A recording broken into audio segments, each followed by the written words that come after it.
nous travaillons avec les partenaires. Tout dépend de la manière dont le problème est posé.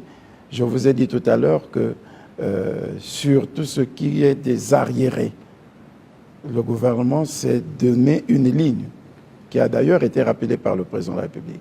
Et c'est ce sur quoi nous travaillons avec les partenaires, y compris les agents municipaux. Il n'y a que, au niveau des collectivités locales, il y a deux problèmes.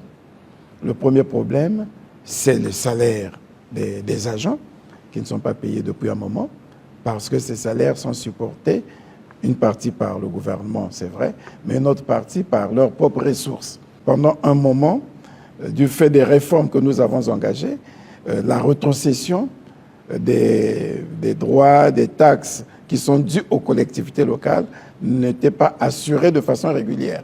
Et vous avez entendu le président de la République nous instruire sur la question, enjoindre le gouvernement de tout mettre en œuvre pour que ce soit retrocédé aux collectivités locales tout ce à quoi elles ont droit.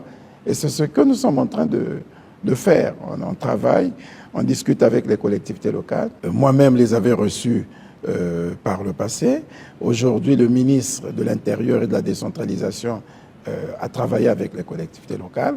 Donc, le ministre des Finances a mis en place un mécanisme qui va permettre désormais de retrocéder régulièrement ce à quoi les collectivités locales ont droit. Donc, ce travail se fait.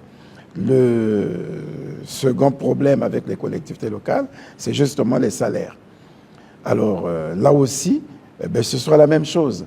Le ministre d'État, ministre du Travail et de la Sécurité sociale, a commencé à discuter avec les syndicats pour leur dire que la question est sur la table du gouvernement pour qu'elle soit traitée de la même manière que je suis en train de vous le dire.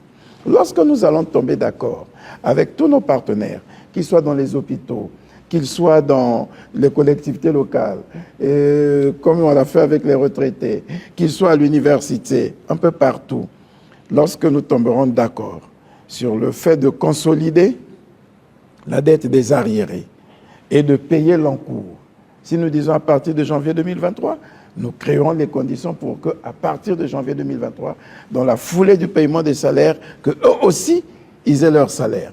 Et à partir de ce moment, on n'aura plus de problème. Et qu'ils patientent simplement pour ce qui est de leurs arriérés. Lorsque nous traiterons la situation de la dette sociale, la dette des salaires, à partir de